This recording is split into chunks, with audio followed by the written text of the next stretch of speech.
What? Hello, everybody. Good morning. Good morning. Well, there's Betty over there. Hello, Betty. She's chatting. My name is Karen Keppel. I'm a member of the Westminster's Social Justice Ministry team, and I welcome all of you to today's discussion. Can everybody hear? It's mainly for the live stream. So, the social justice forums are built around a common theme, and this program year, the theme is moving from understanding to transformation, effecting change together, guided by God. Through these forums, we want to explore capabilities that we need to build and norms we need to examine in order to be effective transformation partners in our community. This morning, we're very pleased to have Catherine Ahlin-Halverson here, who is a member of Westminster, whom many of you probably know, and she's now a staff attorney for the ACLU, the American Civil Liberties Union. And she'll be speaking to us today about parental opt-out requests and LGBTQ plus rights. So before we get started with Catherine, just a couple of things. For those of you here in the Meisel room, I have a little mic, so when we get to questions, and I should have asked you, Catherine, do you prefer questions after or?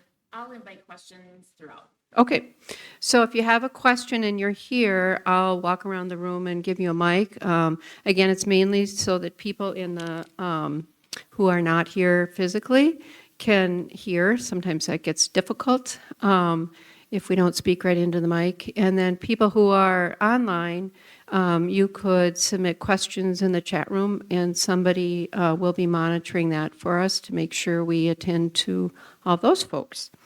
And then lastly, as a part of our ongoing effort to have respectful conversations, we ask that you, and I'm going to go to a slide here, you go to this and take a quick look at it to see what we hope to accomplish in the manner in which we talk to one another and listen to one another and learn from one another. So those are the commitments we ask all of us to have through this conversation. And with that, let's just share a short prayer before we bring Catherine. Let us pray. Holy One, God of justice, breathe into us today a spirit of curiosity and humility. Help us engage with mindfulness, following the lead of voices from our community. Guide our speech and our self-awareness so we may honor the divine in all people. Amen. So please now welcome Catherine. Good morning.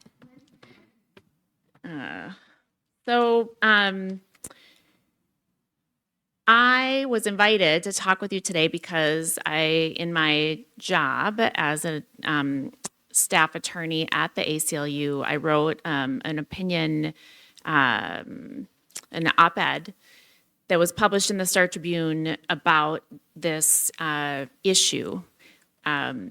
Parents who are seeking to opt their children out of materials, books, lessons, representation of around the LGBTQ plus community in our public schools in Minnesota.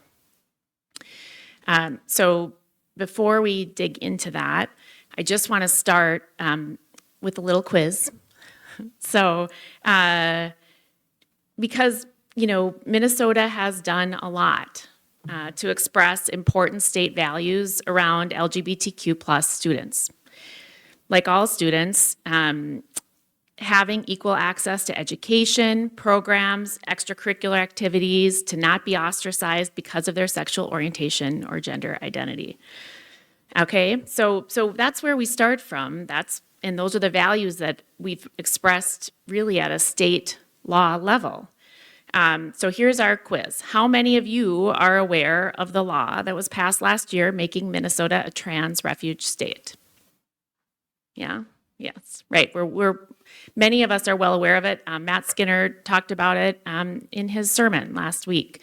How many of you are aware that we've had a Human Rights Act since 1993 in Minnesota that prohibited discrimination in education because of sex and sexual orientation. And since 1993, we specifically included transgender people as protected from discrimination in Minnesota. Yes, right. I'm sure you knew that, Karen. Yeah, I mean, I didn't know that until I practiced law in this area. We were really ahead of the curve as a state to put those protections into our laws that address discrimination and prohibit discrimination in the state. All right, so how many of you are aware that we amended the Human Rights Act last year to make explicit the protection of gender identity as its own protected class, along with sexual orientation? Okay, so that's something that happened because there was a recognition that even though we'd done this great thing in 1993 and worked to acknowledge that people, transgender people who are protected from discrimination, we now have this much deeper understanding of gender identity. And so there was a recognition that we need to make our law reflect the fact that we see that gender identity and sexual orientation are not, in fact, the same thing, that those are really,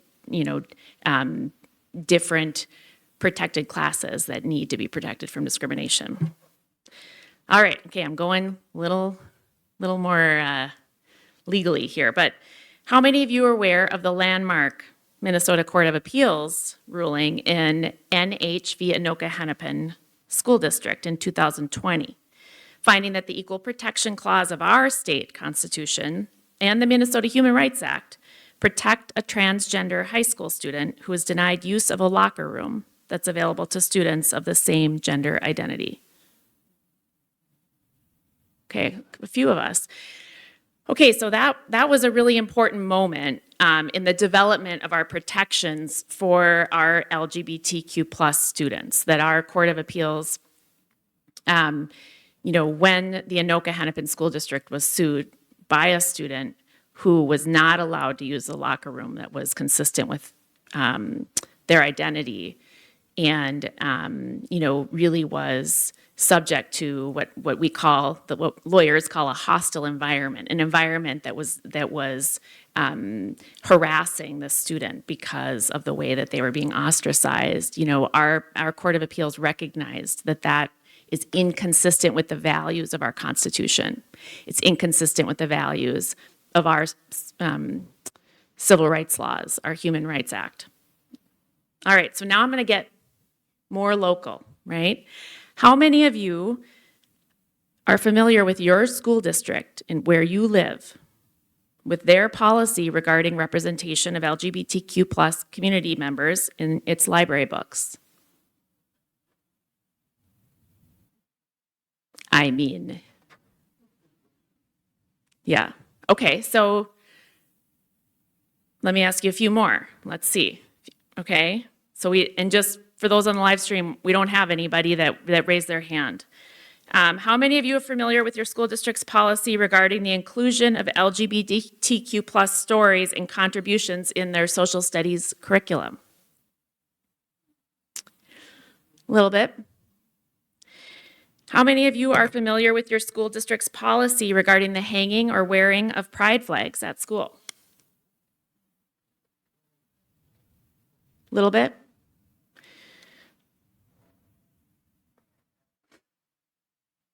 How many of you know what your school district is doing to protect LGBTQ plus students from discrimination and harassment? Little. Those who live in my household maybe don't need to raise their hands, but they've heard about it. How many of you know whether your school district is allowing parents to opt out their children from LGBTQ plus curriculum?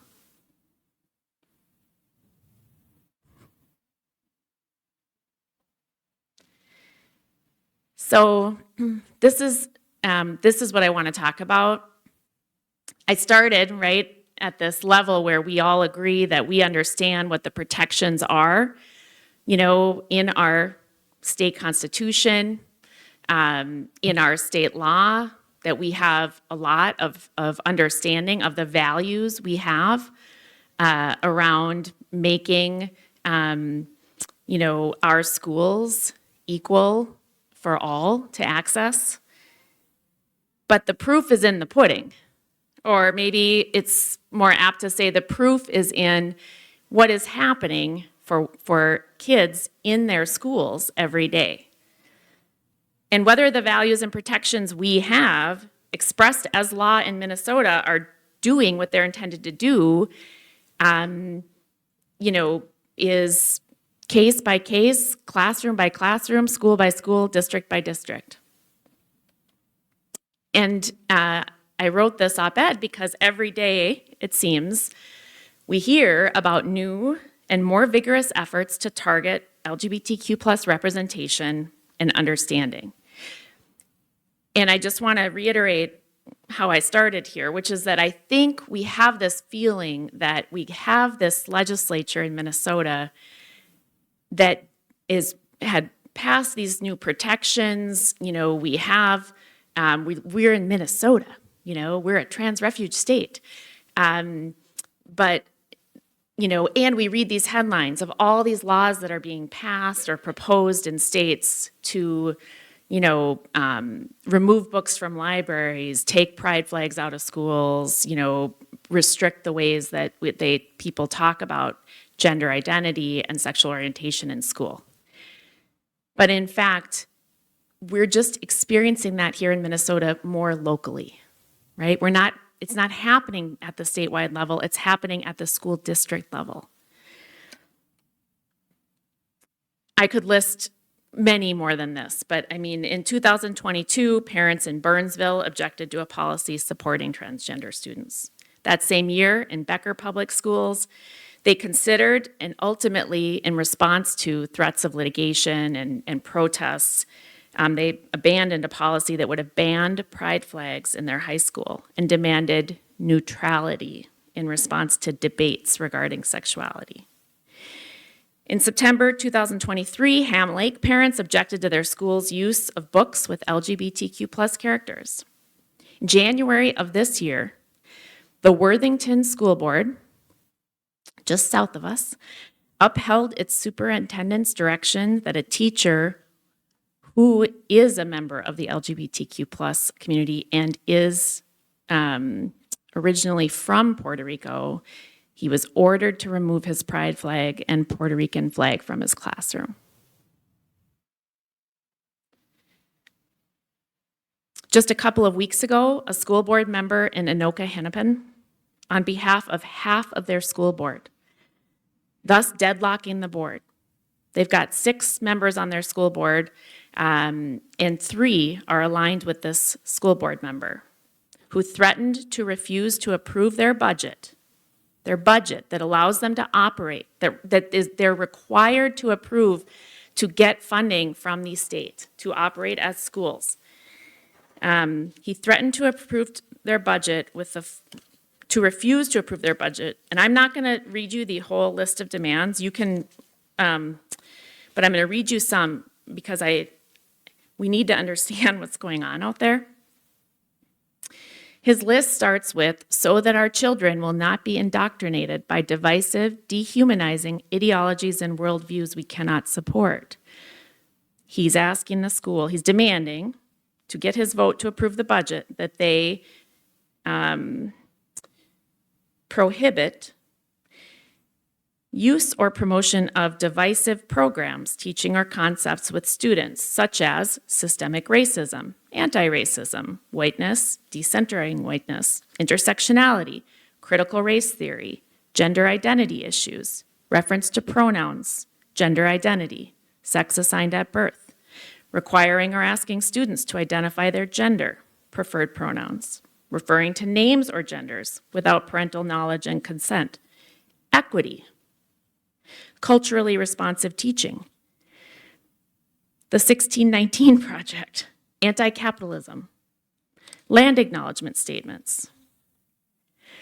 It goes on and on. And I mean, I'm literally this far on the page, and it goes, it's this. I'm going to talk later about what happened in Anoka Hennepin in response to this school board member. I think it's an emerging issue. I don't think it's resolved. But yes. Yes, but you've got to use the mic, Karen.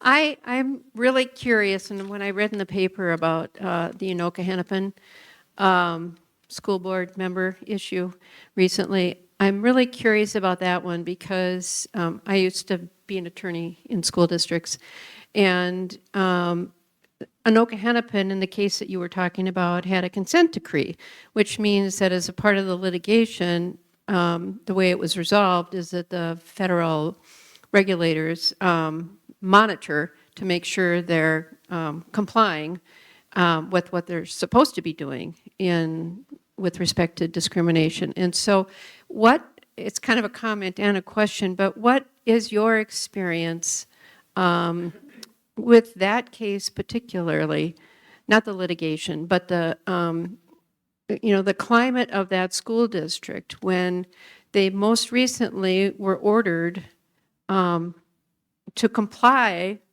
with certain, legal rights and responsibilities, and then you have a school board member several years later advocating the opposite. So what is that all about? And how can that be? Well, I can't tell you how it can be. But what I can say is that is an example. The Anoka Hennepin School District was sued in 2010 or 2011, I think, quite a long time ago now, around one of these neutrality policies where they were going to be neutral about sexuality. And out of that came this federal consent decree that governed them, that required them to do all kinds of things to create, an environment that was accessible to all their students and safe for all their students, including their LGBTQ plus students, while they were subject to that consent decree. And I might have the years wrong now. I'm getting old, so I'm thinking it was probably more recently than that. But it's all relative, right? That's good perspective to remember. While they were subject to that consent decree, they refused bathroom access to NH, who brought the lawsuit that the ACLU was involved in before I was there, that led to that Minnesota Court of Appeals opinion I talked about earlier. So you have a consent decree that says you have to be doing this, and you're in violation of it, and you defend a lawsuit to hold that position. And I'm not sure what the status of that federal consent decree is actually. I don't know the answer, whether it's still governing the school. I believe there are likely still, injunctive, there are still agreements that arise out of at least the most recent litigation governing that school. So they would be in violation. Whether those are still governing, they would be in violation of many elements of those agreements and orders if they did in fact adopt policies like this. And I'll just say now, the most recent kind of the current state of affairs, as I understand it in Anoka Hennepin, is that they had an unbelievable groundswell of community response. And I'll tell you, and I really commend to you to look up social media, get on the Google, and look at the videos of these students who marched. Hundreds and hundreds of students marched through the streets to the school board meeting, the first school board meeting that happened, where they were considering the budget after this school board member put their position out there. And that's one of the things spoiler alert, at the end of this talk, one of the things I'm going to say is that I think one of the ways that you can get involved and make a difference here is looking for opportunities to support students who are trying to be heard. So these students protested. Many of them spoke to the school board at their meeting, as did parents. And one school board member agreed that provisionally that they're going to consider, approving the budget. But I think the agreement involves, an agreement that they're all going to consider this long list of demands. So we don't know what's going to come out of that negotiation. I think you would know better than I would, Karen. When do budgets have to be approved? June? Before that. Budgets have to, they're planning them on an academic year basis, fall all through the winter, and usually they're approved in the spring, April, May. So imminently. So watch the news. If you live in that area, get involved. In February, moving on to another school district that is closer to home for me personally, a Texas law firm called the First Liberty Institute, most recently famous for representing the football coach in the Bremerton School District school prayer case that was decided by the U.S. Supreme Court. This law firm issued a press release claiming that the St. Louis Park School District had acceded to their demands that they had asserted on behalf of 6 Somali and Muslim families to opt out of LGBTQ plus materials at St. Louis Park. This Texas law firm was joined by Minnesota co-counsel, the True North Legal firm, an initiative of the Minnesota Family Institute. So this is, I think suggests a very organized effort by, mission-oriented law firms and organizations to come into school districts looking to, get LGBTQ plus materials out of schools on a school district by school district basis. So they claimed in their press release that the St. Louis Park School District had agreed to allow the families to opt out of sexually based materials, which I think is a serious misrepresentation of what they were talking about, explaining that they were being taught LGBTQ plus affirming books with discussions that promote these identities. Okay, so there are some laws that are in play here. Minnesota's opt-out law has been around for decades. The law requires schools to have a procedure for parent review of the content of instructional materials, and if a parent objects to the content for any reason, to make reasonable arrangements for alternative instruction. Everybody kind of with me on that? So, this is a content-free law. It's not about a particular kind of objection.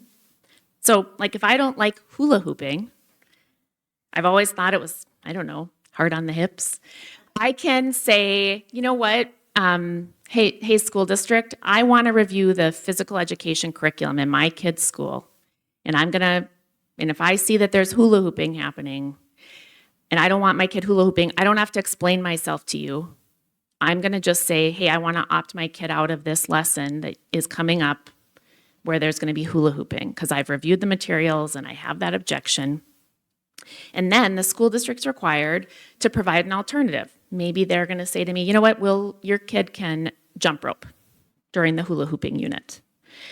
And then I can say, you know, I'm not a big fan of jump roping either. I'm going to take my kid out, and what I would like to do is, you know, play foursquare with them during the hula hooping unit.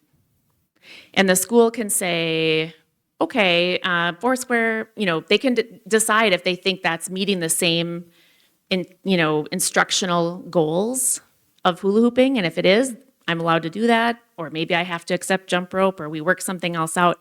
But that's the process of the opt-out rule. In many districts, not all, you know, some of these stories that I've already told you aren't really about the opt-out rule, right? There are other ways that, you know, either administrators, school board members, or community members are making their own objections or their own moves to remove LGBTQ plus materials from the schools. But in many districts, what is happening is parents are objecting to LGBTQ plus representation. They're invoking the opt-out law, and their stated goal is to opt out of LGBTQ plus materials. So in my view, there are a number of problems with how this plays out, right? Anybody have any thoughts about that? Yeah. Thank you. If the parents choose to opt out for their kids of a subject, then that requires additional personnel to teach this person or persons.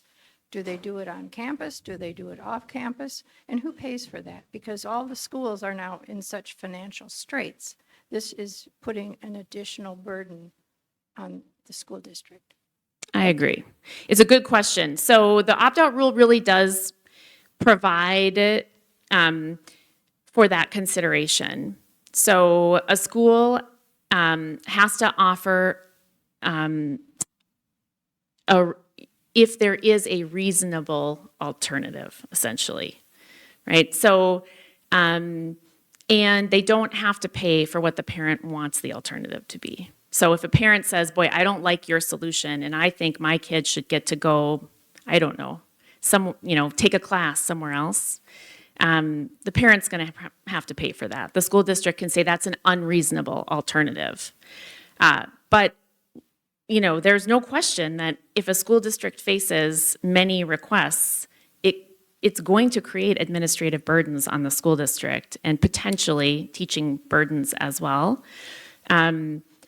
I believe that gives the school district options. You know, they don't have to allow for unreasonable opt-out requests. And there's actually litigation that's going up through the federal appellate courts right now and coming out of Maryland. They don't have an opt-out law there. So these are parents making an opt-out request that doesn't have the same format that we have here because we have this opt-out law. But essentially the school district said, we tried to accommodate you. It's become too burdensome. It's inconsistent with our curriculum goals, and we're not doing opt-outs on LGBTQ plus materials anymore. And the ACLU thinks that's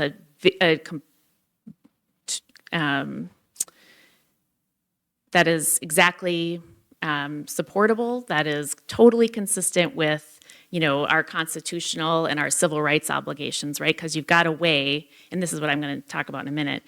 You know, I think it's really important that when we're talking about this, we're saying, hey, we have a constitution that has equal protection for everybody, including our LGBTQ plus students. We've got a, human rights law that protects them. And so if opt-outs become so extreme that they are creating a hostile environment for students, I think that's unreasonable. And a school district shouldn't be required to accommodate that.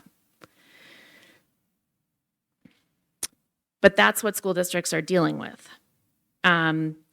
So, in St. Louis Park, what troubled me when I read this press release was that it suggested that these parents were seeking what I would call a blanket opt-out.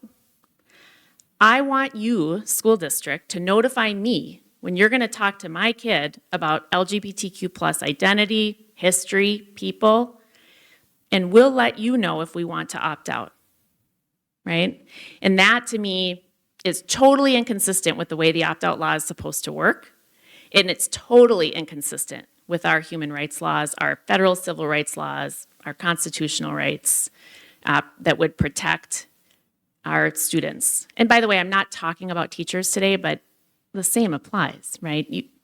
It's not my area, but I imagine a teacher who is gay, who is told they can't talk about their own identity in school, might have a claim under the Minnesota Human Rights Act for a hostile work environment.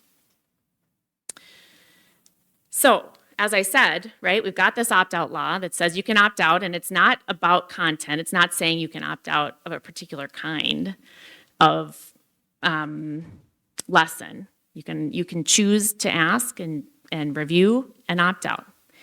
And we have the Minnesota Human Rights Act, which prohibits discrimination in education based on protected class, which includes sex, includes gender identity, it includes sexual orientation. Federal civil rights laws, the Minnesota Constitution, the federal Constitution, I think, it seems like it's like a moving target right now, so I'm leaving that out of it because I like the Minnesota Constitution a lot and it does good work here.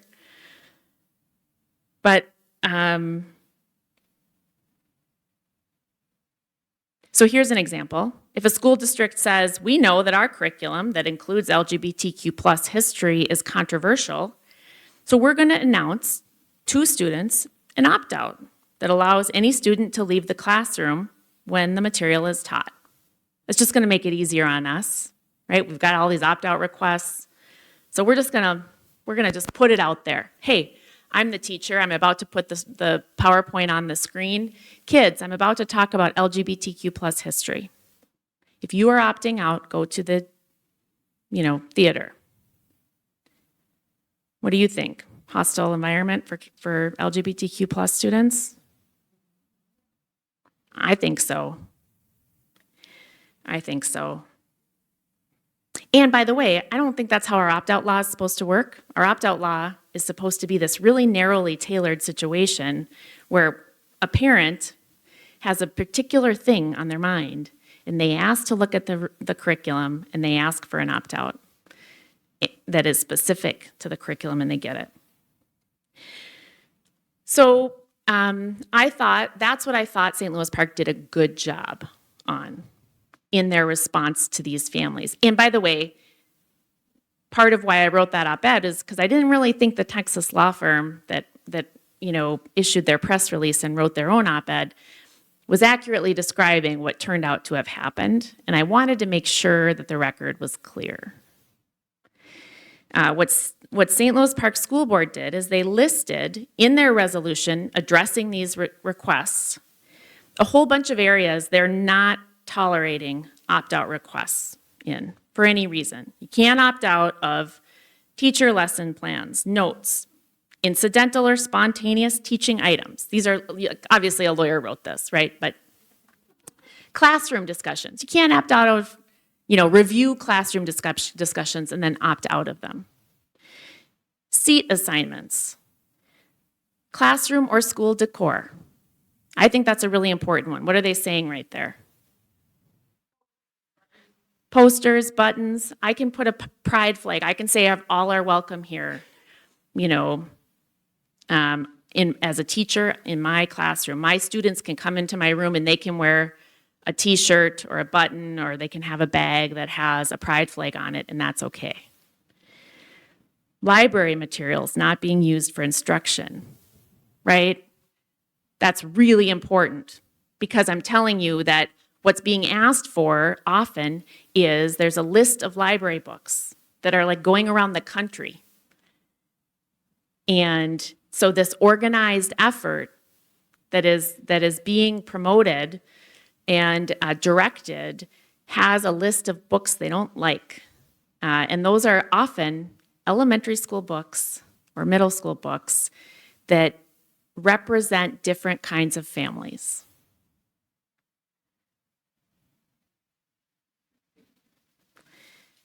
So St. Louis Park was saying, hey, we're not going to take books off our library shelves. We're not going to let you review the library for an opt-out. Classroom collections of choice books. Like somebody in my office who doesn't have kids was like, what is a choice book? A choice book is like a book that you get to read when it's free time in school. You get to go to the, your teacher's collection and pick out the book you want to read. So St. Louis Park saying, we're not going to take the LGBTQ plus, characters that are in these books out of our classroom so that you can't choose them. And the demographics, identity of school staff, students, and families. So they're saying, hey, you can talk about who you are, who your family is. That's okay. The fact that they had to say that is telling you what's being asked for, really, in these opt-out requests. Because when you read, the statements that are coming out from these law firms, they're not saying that, But if St. Louis Park has to put in their resolution, that school staff, students, and families you can't opt out of that, their identities, that means that that's what they're going for, right? So St. Louis Park also indicated that they would not allow blanket objections to particular content. I hope they're doing this. I hope that what they are doing, which is what their resolution says they're doing, is they're not promising to review content for families and identify things they think families want to object to and let them know. I do not think that is what the opt-out law requires, and I think that is totally inconsistent with, our civil rights laws and our constitutional protections. So if you parent wanna opt out, like I had to do with the hula hooping, I didn't really do that, but you need to say, hey, I want to review the math book. I want to review it, and then I'll let you know. And then if you have something you don't like in there and you want to opt your kid out, you can make your request, or the social studies book, or whatever.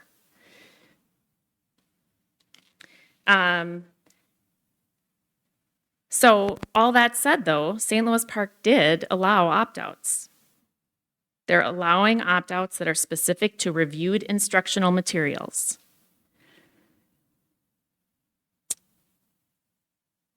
So I'll tell you, I don't like that outcome. I don't think it's consistent with the Minnesota Human Rights Act. That hasn't really been litigated. What I liked about what St. Louis Park did was I think they decided that the opt-out law is content neutral, and if a parent comes with they've reviewed instructional materials and they have an objection and they ask to opt out, they decided they have to let them do that. And then they tried to make it clear that there's a whole bunch of stuff you can't opt out of. But what they did at the end of that whole resolution is they said, hey, we think the legislature and the governor should amend our opt-out law and make it clear.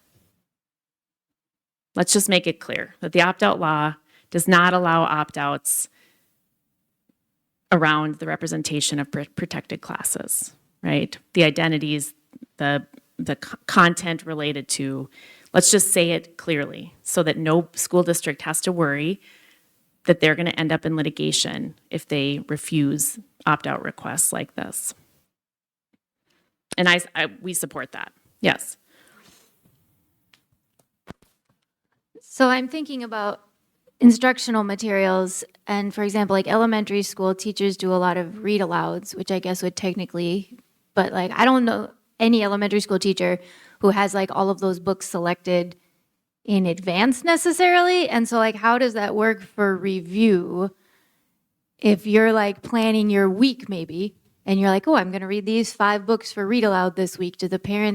How do the parents even review those? Like, do you have to have them all planned out way in advance? Or does what really happens is the teacher's just like, I'm not going to pick any LGBTQ books because I know that somebody's going to come back at me and then it's going to cause a problem and I'm just going to avoid it. Unfortunately, I can't. That's a very good question, and I have thoughts about it. But of course, I'm a lawyer, and so I'll tell you what my concerns are consistent with yours. That and I think of it from a lawyer lens. So my lawyer lens is if there's a kid in that 4th grade classroom who notices that books that represent their family are not being read aloud, they're over here kind of silently in the room, I think that could create a hostile environment for that child. That could impact their ability to get equal access to the education that they have the right to get in that classroom. So, does this solution, is it enough? If St. Louis Park says, hey, classroom choice books, classroom discussions, spontaneous teaching items, is that enough protection for a teacher that they can read whatever book they want in circle time? I don't know. I hope so. If it's not, then I think there's a serious problem, that implicates all of those human rights laws and protections. And that's why I think St. Louis Park asked, that the opt-out law be amended. And I think that's right. And again, this is part of why I want to talk about this. I want us to be talking about it because it's not like a sexy issue, meaning, when you say we need to amend the opt-out law, people aren't like, yeah, the opt-out law, because it's kind of technical and 2 steps removed from what we're talking about, but it's really important. Also because when you're dealing with a school district that has administrators who don't want to protect their LGBT+ students, who are adopting policies that are not supportive of their LGBTQ+ students, we might need that to be clear from the legislature that you can't approve opt-outs,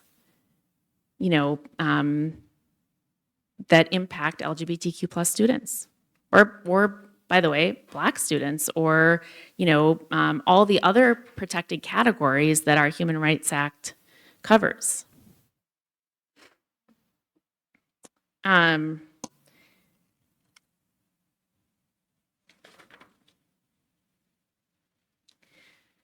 Yeah, so, there's a whole lot of, I think this is honestly, an issue that's been going on forever, and also at this moment, an emerging issue.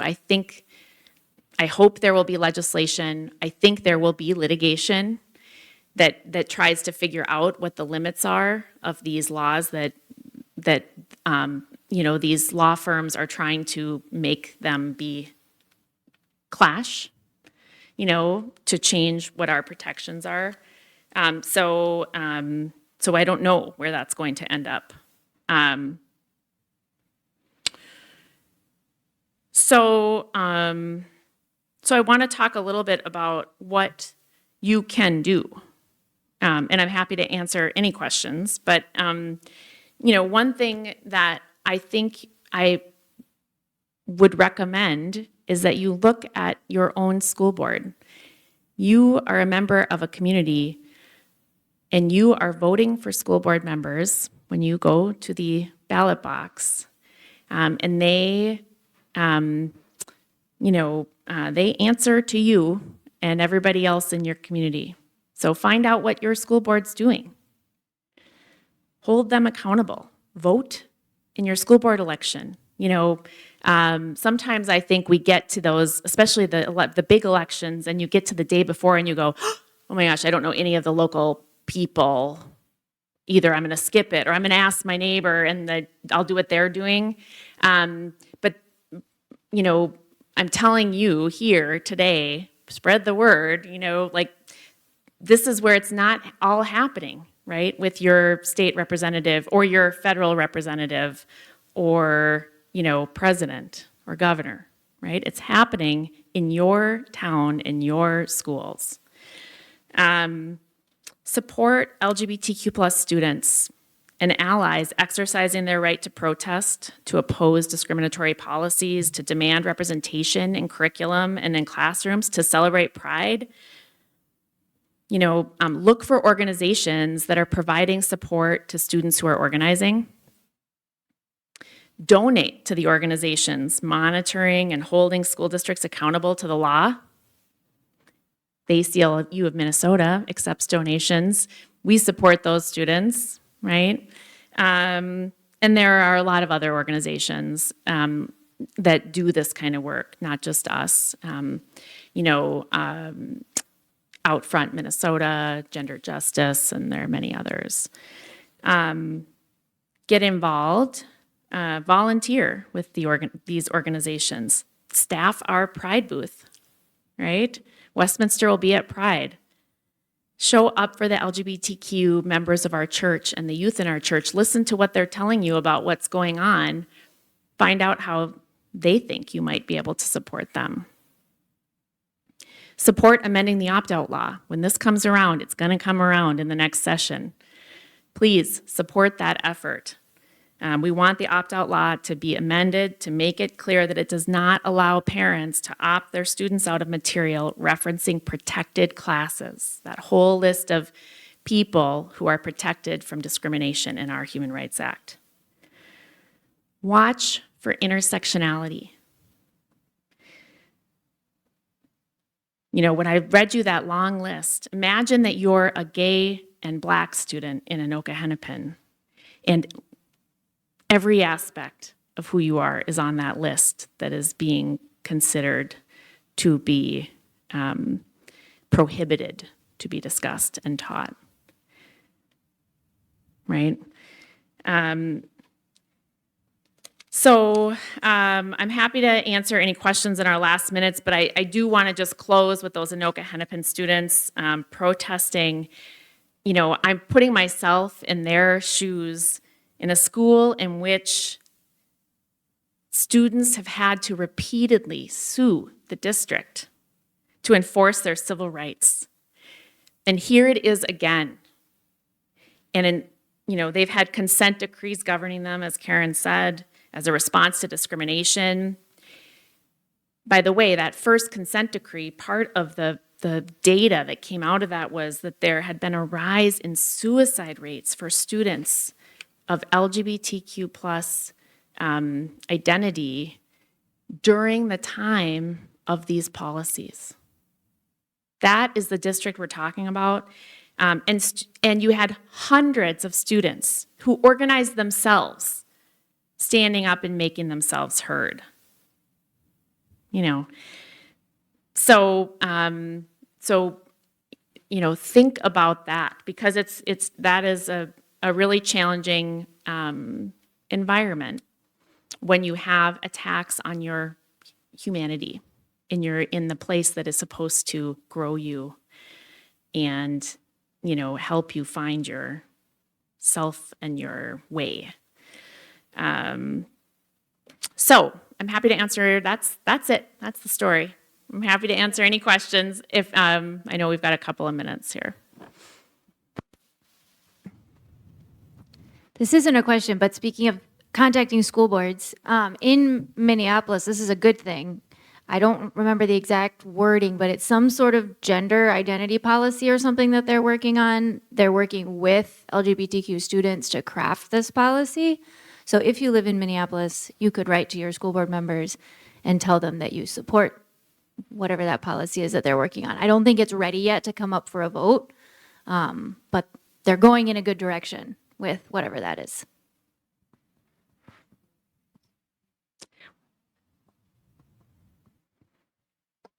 I have a comment. The litigation and the things that are happening, what you're doing is wonderful. My concern is, I'm thinking about the kids in the hallway.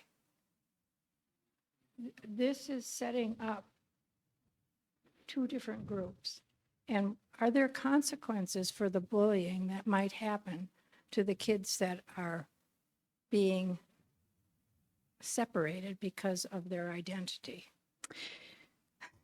Yeah. Big concern. So, I mean, I will tell you that my view is that bullying that is enabled by policies that exclude LGBTQ plus students is a constitutional violation for those students. It is a civil rights violation. That's a hostile environment.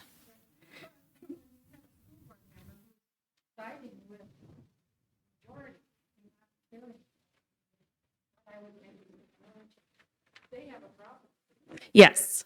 And I think, so this is where your voice, there's great coverage of these issues in many areas. I will tell you, one of the things that was so impressive to me was that it's in St. Louis Park, the best news coverage of that issue as it emerged was the student newspaper. That way better, much more detailed. They had obtained access to much more detailed information about what was going on. So follow those things.